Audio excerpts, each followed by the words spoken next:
Welcome to the Podkey Summary of Design Intuitive Search Experiences from WWDC 2026. Today's thread is search design.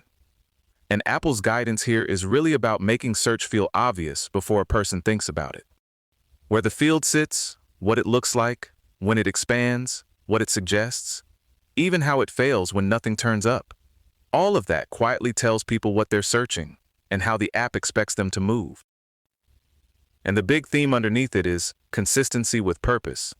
Familiar enough to feel native, specific enough to match the job the app is trying to do. Apple starts with the core visual pieces. People already know the magnifying glass, placeholder text, a clear button, and on iPhone, a cancel button that drops the keyboard away. That sounds simple, but it's doing a lot of work. Those little parts create instant recognition, so people don't have to decode whether this thing is search or some brand new custom control somebody got too excited about. If a team wants custom branding, fine, but the replacements still need to look a whole lot like the standard symbols.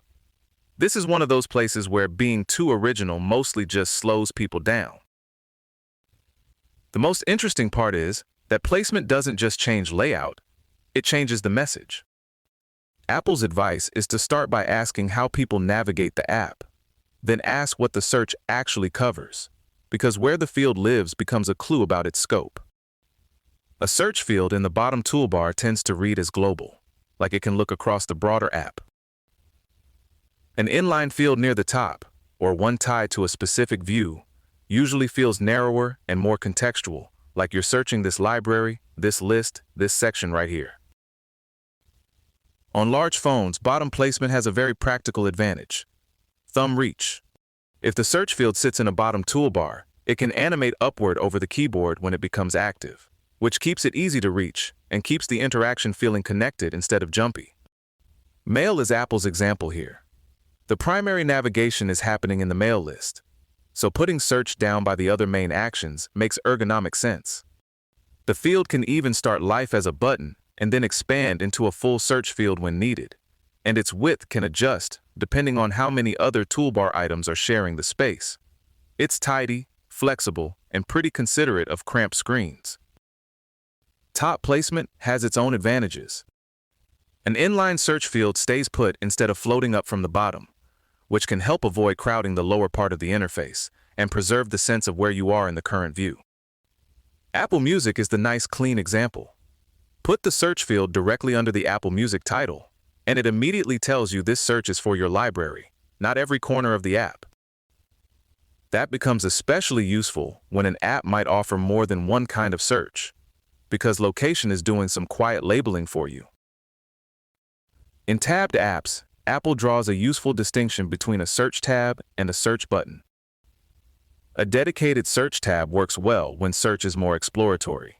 You can land there before typing anything and browse suggestions or previews, like Apple TV surfacing genres and discovery options.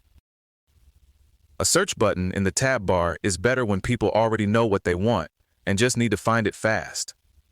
Tap it, keyboard comes up immediately, and you're off. The phone app looking up recent contacts is the example here. Same word, very different job.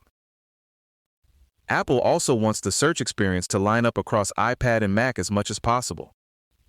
If the placement is similar, say in the trailing toolbar or as its own search tab, people can carry over habits between devices without having to relearn the app every time they switch screens. That matters even more in split-view situations, where the same toolbar logic can work on both platforms and just feel pleasantly unsurprising. In split-view apps, the exact placement can shape what the results do. In apps like Notes and Files, putting search in the trailing toolbar lets the results show up in the detail pane while the list stays visible. You keep your bearings instead of replacing the whole navigation view. Sidebar placement creates a different effect. In something like Settings, search filters the list itself, so the search belongs with the sidebar and the separation between navigation and content stays visually clear. It's subtle, but it helps people understand whether search is finding content or trimming the menu they're browsing. Once the field is active, Apple's guidance gets very specific about suggestions and recent searches. On iPhone, recent searches appear inline. On iPad and Mac, they show up in a drop-down attached to the toolbar or sidebar, which fits the platform a bit better. People should be able to swipe away individual recent searches or clear everything, and the app should be selective about what it keeps. A giant pile of stale searches is less helpful than no memory at all. Predictive suggestions should also clearly distinguish what the person actually typed from the proposed completion. That visual separation matters because it prevents the little moment of, wait, did I type that or did the app make that up?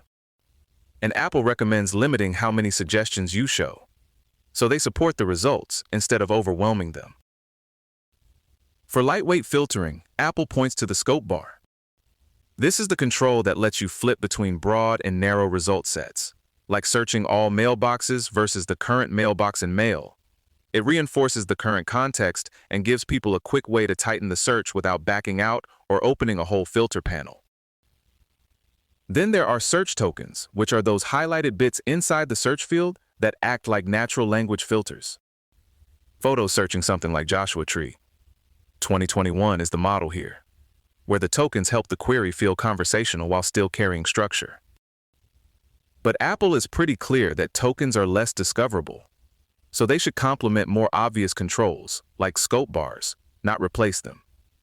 Fancy is fine, hidden is not.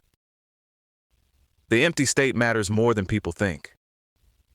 If no results come back, Apple recommends a content unavailable view with a search icon, a title, and a subtitle, so the person doesn't wonder whether the search actually ran or the app just quietly shrugged. Including the original query in that empty state is especially useful because it helps people catch typos or rethink the wording right away.